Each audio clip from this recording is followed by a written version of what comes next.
자, 사람들 마음속에요, 감동으로 남는 단어가 있습니다. 여러분은 마음을 따뜻하게 하는 어떤 단어를 알고 있습니까? 어떤 분은요, 이 선생님이라는 단어에 굉장히 따뜻한 추억을 갖는 분이 있더라고요. 중학교 때 자기가 정말 어려웠는데 너무 세심하게 살펴줬던 그 선생님, 늘 감동으로 기억하고, 그래서 선생님이라는 단어는 그분에게 굉장히 따뜻한 단어였습니다. 또 이런 분도 있어요. 전도사님, 사모님. 어렸을 때 유일한 안식처였던 시골 교회에서 늘 사랑으로 대해주셨던 여전도사님, 또 사모님. 그 단어를 떠올리면 늘 가슴이 따뜻하다고 하는 그런 분도 있습니다. 여러 단어들이 있을 수 있는데요, 이 세상의 모든 사람들이 다 공통적으로 아름답다고 생각하는 단어가 있습니다. BBC에서도 조사했고 세상 여러 곳에서 그런 단어는 어떤 단어일까 조사를 했는데요, 1위가 되는 단어 뭐죠? 그렇죠, 여러분이 다 아십니다. 엄마라고 하는 단어, 이 mother라고 하는 단어가 세상 모든 사람들이 가장 아름답게 여기는 단어입니다. 뿐만 아니라 우리 가슴을 먹먹하게 하는 단어이기도 합니다. 살아계셔도 그렇고요, 돌아가시고 안 계시면 더 그렇죠. 오늘 본문에도 아주 중요하게 등장하는 단어가 어머니예요. 엄마. 자, 갈라디아서는 지금 우리가 율법에 대항해서 율법에 치우치지 않는 신앙이 매우 중요하다 해서 계속 살피고 있는데요, 이 율법의 가치에 대해서 여러모로 말씀한단 말이에요. 그런데 여기서 어머니 예를 들어요. 어머니. 자, 아이들에게 있어서 엄마는 얼마나 귀중한지 모르죠. 낳고 보살피고 길러주는 엄마. 없어서는 안 되는 정말 소중한 존재입니다. 자, 꼭 필요하고 너무도 귀중한 엄마인데요. 자, 이 질문을 하면 어떻습니까? 모든 엄마는 다 인격적으로 훌륭합니까? 어떤가요? 엄마들은 전부 다 인격적으로 훌륭합니까? 자, 우리가 모성애라고 하거든요. 자녀를 위하는 이 엄마 본성에서 흘러나오는 사랑, 그거는 누구도 부정하지 못합니다. 그러나 이 본성에서 흘러나오는 모성애는 누구도 막을 수 없고 부정할 수 없는데요, 현실의 엄마들은 제각각이에요. 그렇죠? 물론 아이를 인격적으로 잘 대하고 키우는 그런 성숙한 엄마들도 있지만요, 그저 본능에만 충실한 엄마들이 꽤 있습니다. 질서를 못 잡고 아이 앞에서 감정 절제를 잘 못하는 그런 부분에서 아쉬운 엄마들도 꽤 많죠. 그러니까 엄마가 너무 소중해요. 너무 소중한데 이 너무 소중한 엄마와 이 사랑의 관계만 형성되는 게 아니고 우리가 애증의 관계라고 하잖아요. 그렇게 관계가 형성된 경우들이 꽤 있습니다. 그 오은영 박사 유명한 그 금쪽이 프로그램 있잖아요. 거기에서 저도 많이는 안 봅니다. 어쩌다 한번 봐요. 보면 그래도 거의 비슷해요. 보면 아이들 문제를 다루는데 결국 보면 누구 문제로 귀결되는 경우가 많아요? 아빠나 엄마 문제로, 특히 엄마 문제로 귀결되는 경우를 참 많이 봅니다. 어떤 편에선가요, 이제 아이를 혼자 놔두고 그 속마음을 딱 듣는 그런 장면이 있잖아요. 근데 아이가 분명히 엄마를 사랑한다고 좋아한다고 막 말했었거든요. 근데 솔직하게 한마디 툭 던집니다. 엄마가 없었으면 좋겠어요. 분명히 엄마를 사랑한다고 좋아한다고 말했는데, 그리고 그 마음이 없는 게 아닌데 또 한쪽 마음에는 이런 엄마 없으면 좋겠어, 이 마음이 있는 거예요. 그 마음이 솔직하게 다 털어놓을 수 있는 환경이 되니까 딱 내놓는 거예요. 그러니까 엄마가 많이 좋아해요. 그리고 너무 소중하고 필요해요. 그런데 한편으로는 힘이 드는 거예요. 엄마 때문에. 때로 난폭한 엄마가 너무 무섭고, 그 모습의 엄마는 싫어서 순간 없었으면 하는 마음도 한편에 있는 것입니다. 그러니까 사랑하는 마음과 증오가 이게 뒤섞여 있는 애증의 관계인 경우가 많습니다. 질문을 또 하나 아주 쉬운 질문 던지죠. 아이가 자기 엄마를 선택할 수 있습니까? 그 일이 가능합니까? 아이가 선택한 엄마는 아무도 없습니다. 내 뜻과 무관하게 정해진 엄마예요. 피부색도, 언어도, 집안 배경도 아이가 선택하는 게 아니에요. 이미 정해진 엄마이죠. 그리고 그 엄마 때문에 내 삶이 또 대부분 그에 맞춰서 결정이 되는 것입니다. 제가 홍길동 이야기를 종종 언급했는데요. 홍길동 아버지 이름은 내가 한 번도 말 안 한 것 같아요. 홍길동 전에 보면 그 아버지 이름이 홍문이에요. 그리고요, 지체가 높은 양반이라고만 했는데 실제로 어느 정도 지위에 올랐냐면요, 이조 판서예요. 처음에 딱 시작할 때 재상이라고 나와요. 이조 판서에다가 나중에 좌의정이 됩니다. 지금 우리나라로 하면 행안부 장관하고 나중에 국무총리 된 사람이에요. 대단한 집안입니다. 홍길동 어머니, 모친의 이름도 있어요. 이름이 춘섬이에요. 귀티납니까? 촌스럽습니까? 춘섬이 굉장히 좀 촌스러운 이름이죠. 홍판서댁 여종이었습니다. 노비 신분인데 아주 높은 대감마님의 은총을 입어서 길동을 낳은 것입니다. 근데 홍대감, 그 홍판서 좌의정까지 오른 그 재상의 아들임이 분명한데 그 아버지를 친아버지인데 아버지라고 못 부른 이유가 누구 때문이에요? 엄마 때문이에요.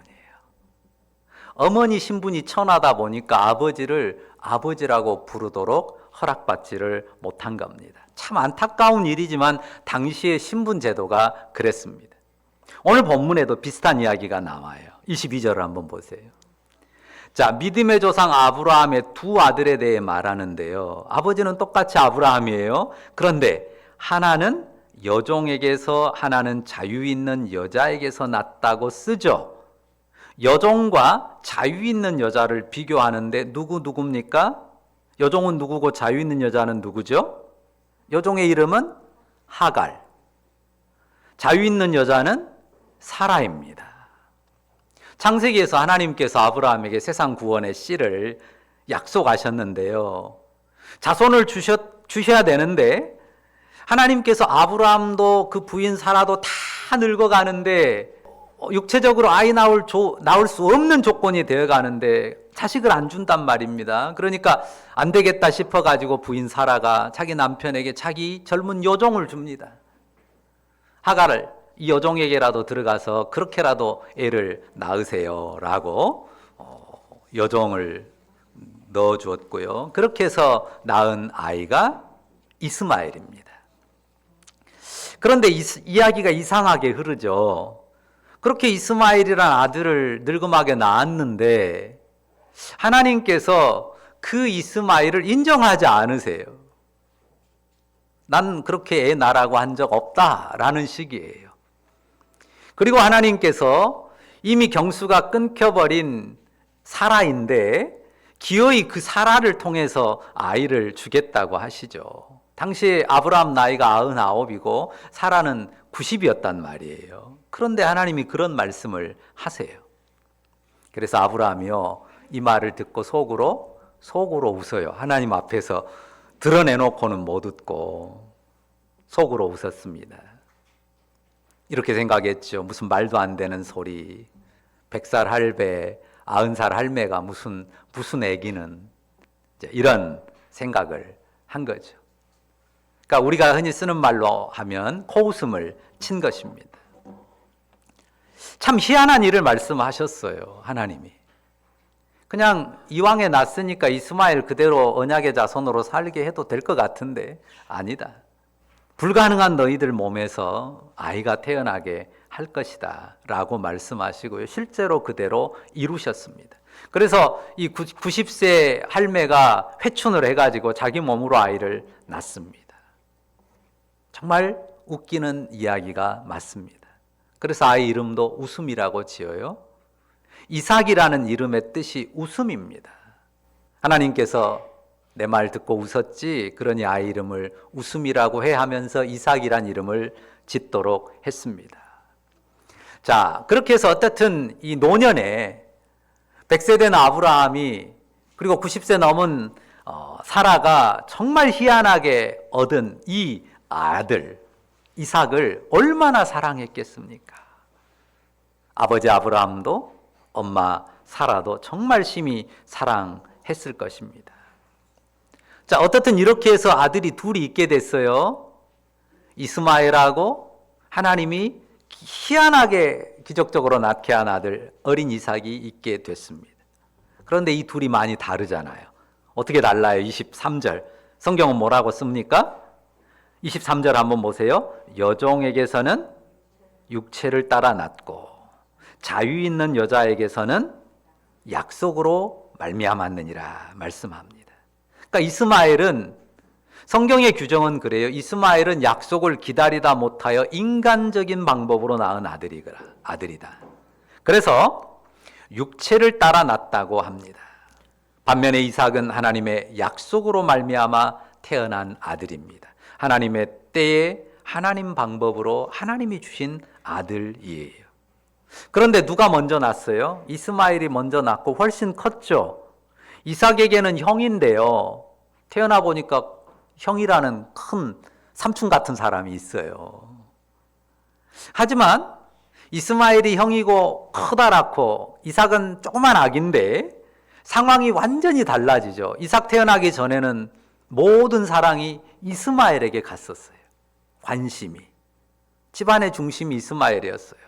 그런데 이 조그만 꼬맹이 이삭이 태어나고 나니까요, 집안 분위기가 완전히 180도 바뀌었단 말이죠. 이스마엘은 찬밥 신세고 집안의 모든 중심은 이삭이 꿰차게 됐습니다.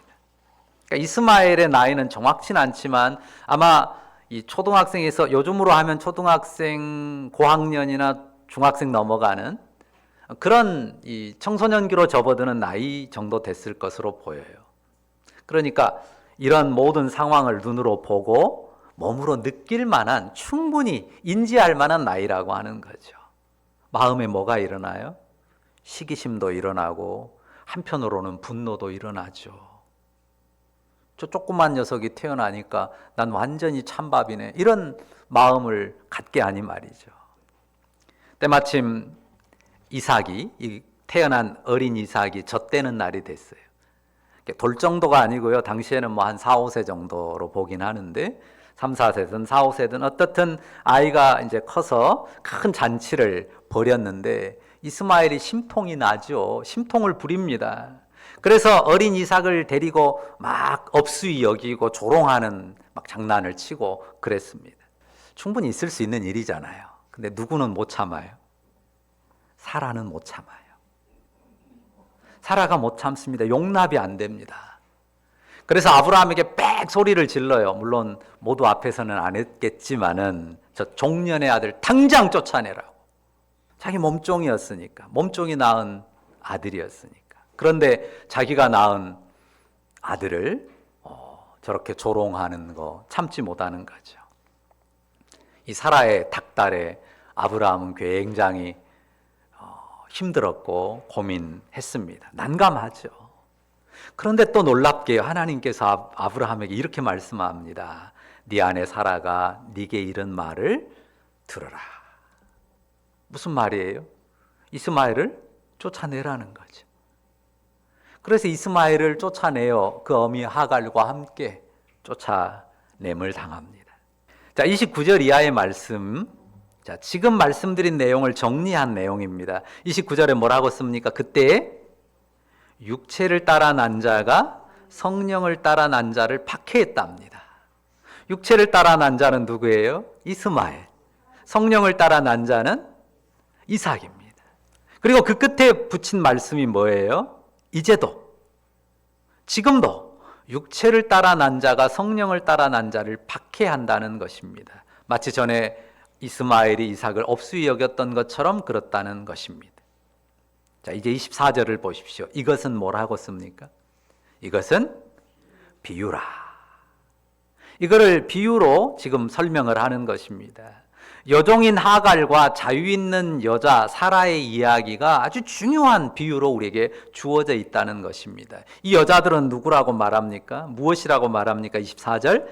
이 여자들이 비유하는 바는 두 언약이에요. 하갈은 신의 산으로부터 종을 낳은 자라고 쓰잖아요. 그러니까 하갈은 신의 산 언약을 말하고요.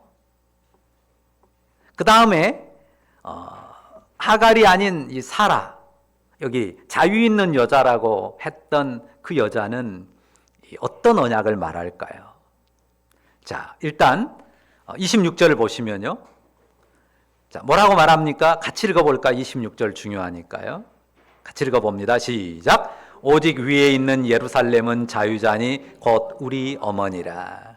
그러니까 이 신의 산에서 받았던 이스라엘의 옛 언약과 또 다른 언약은 뭐냐면요. 지금 하늘에 있는 위에 있는 예루살렘이라고 말하잖아요. 위에 있는 예루살렘은 어떤 언약에 의해서 생긴 거예요? 십자가 언약.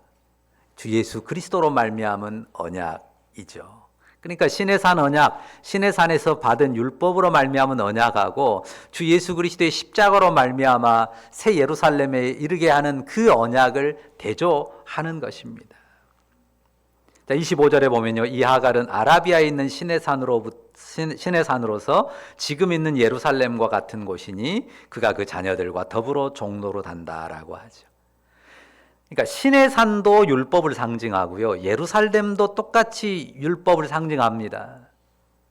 신의 산에서 율법, 모세의 율법을 받았단 말이에요. 그리고 그 율법이 이스라엘 역사에 쭉 내려왔어요. 그리고 예루살렘에 그 율법의 핵심이 되는 성전이 있고 대제사장이 있고 이 율법의 중심이 여전히 예루살렘에 있다는 거죠. 그러니까 신의 산도 예루살렘도 전부 율법을 뜻합니다.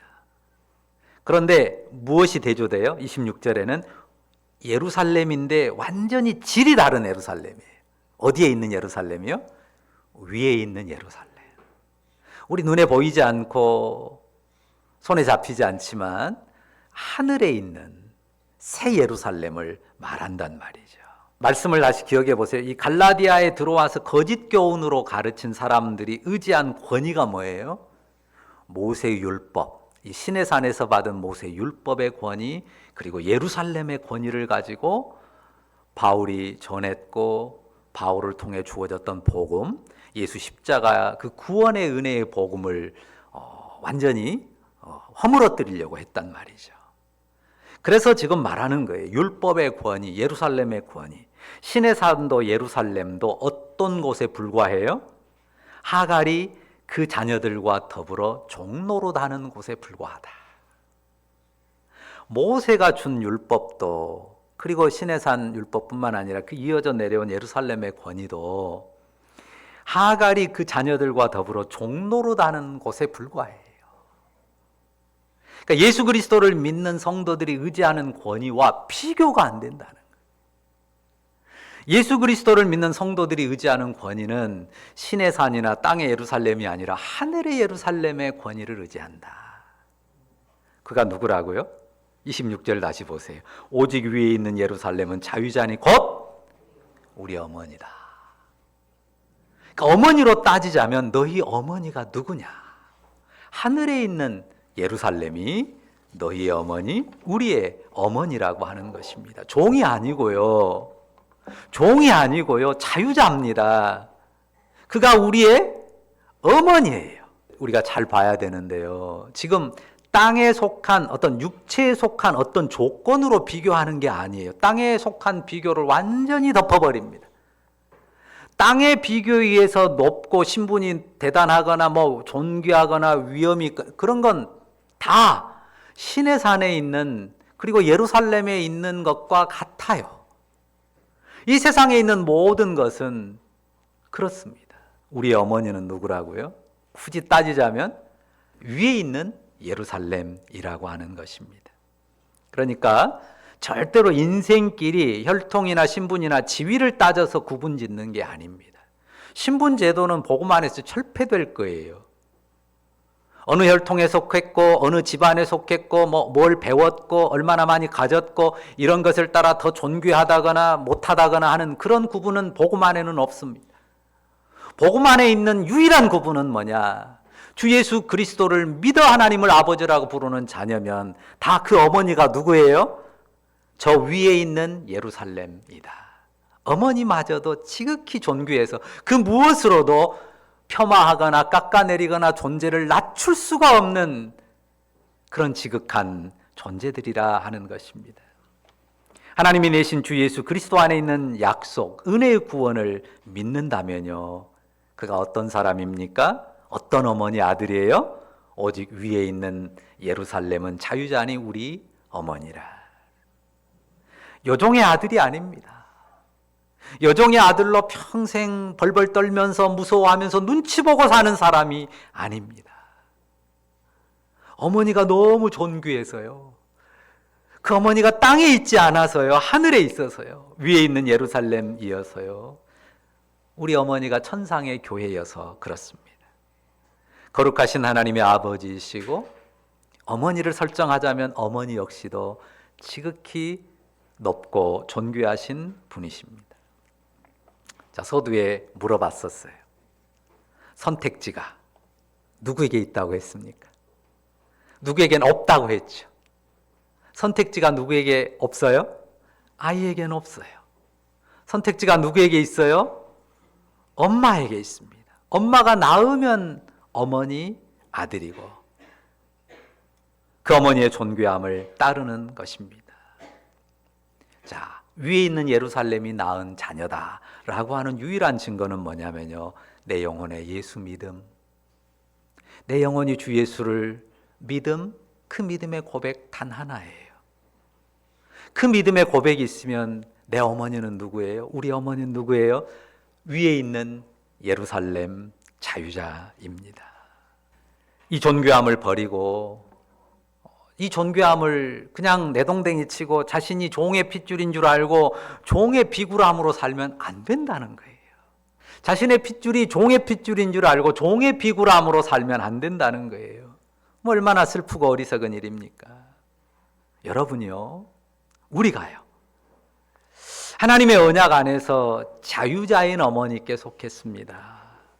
옛날에 서얼이라고 했거든요. 서얼, 서자의 자식, 핏줄, 배척당하고 눈치 보고 살아가는 서얼, 그런 존재가 아닙니다. 여러분이, 우리가 눈치 보고 그냥 배척당하고 멸시당하며 살 그런 존재가 아닙니다. 존귀한 어머니의 아들들로서 하나님 나라 유업을 상속할 영광스럽고 존귀한 자녀들이에요. 여러분 가운데서 혹시 나는 좋은 어머니가 못 돼서 마음이 아프고 슬퍼, 그런 분들 계실 거예요. 괜찮아요. 더 좋은 어머니가 계셔요. 그러니까 내가 좋은 어머니가 못 돼도 내가 못한 그 어머니의 몫을 하나님께서 정말 존귀한 위의 예루살렘 하늘의 교회를 통해서 채워주실 수 있다 믿으셔야 돼요. 그리고 또 육체의 어머니가 그냥 너무 아쉽고 부족한 면이 많을 수도 있잖아요. 그래도 그것 때문에 실망하고 낙심할 필요도 없습니다. 그 부족한 지혜와 존귀함을 능히 하나님께서 위에 있는 예루살렘 어머니를 통해서 충분히 채워주실 수 있기 때문입니다. 그 존귀하고 영광스러운 어머니의 품이 우리를 넉넉하게 품어요. 믿으십니까? 이 존귀함을 알고 누리며 살아가는 사람들이 성도들이에요. 바로 여러분입니다. 그 존귀함을 풍성히 알고 누리며 살아가는 여러분 다 되시기를 바랍니다. 자, 26절, 28절, 31절 함께 읽고 마치겠습니다. 먼저 26절 같이 읽습니다. 오직 위에 있는 예루살렘은 자유자니 곧 우리 어머니라. 27절 형제들아 너희는 이삭과 같이 약속의 자녀니라. 다 같이 읽습니다. 형제들아, 시작. 형제들아 너희는 이삭과 같이 약속의 자녀라. 31절도 같이 읽습니다. 그런즉 형제들아 우리는 여종의 자녀가 아니요 자유 있는 여자의 자녀니라. 아멘. 기도하겠습니다. 사랑의 주님, 감사합니다. 거룩하신 하나님 우리의 아버지 되시고 어머니로 하면 저 위에 있는 예루살렘 자유자가 우리에게 어머니 품이 되는 것을 우리로 다시 한번 바라보게 하시니 확신하게 하시니 감사합니다. 하나님, 어머니가 너무나도 소중하고 귀합니다. 그러나 어머니가 부족하고 혹은 없고 빈자리가 있더라도 이 하늘의 예루살렘 그 어머니의 품으로 인해 부족함이 없을 줄로 믿습니다. 우리의 부족함도 하늘 어머니의 품으로 덮어주실 줄로 믿습니다. 하나님, 우리가 종이 아닌 것을 종으로 두려워 떨며 눈치 보며 살아갈 자가 아닌 것을 다시 한번 마음에 새기고 하나님이 주신 그 거룩함과 존귀함으로 살아가며 그 존귀함 누리고 더욱 풍성히 담아내는 우리의 복된 삶이 되게 하여 주옵소서. 우리 가정에서, 우리의 일터에서, 우리가 만나는 모든 사람들 앞에 그 존엄함, 그 존귀함 드러내며 살아가는 넉넉한 성도들 되게 하소서. 예수님의 이름으로 기도합니다. 아멘.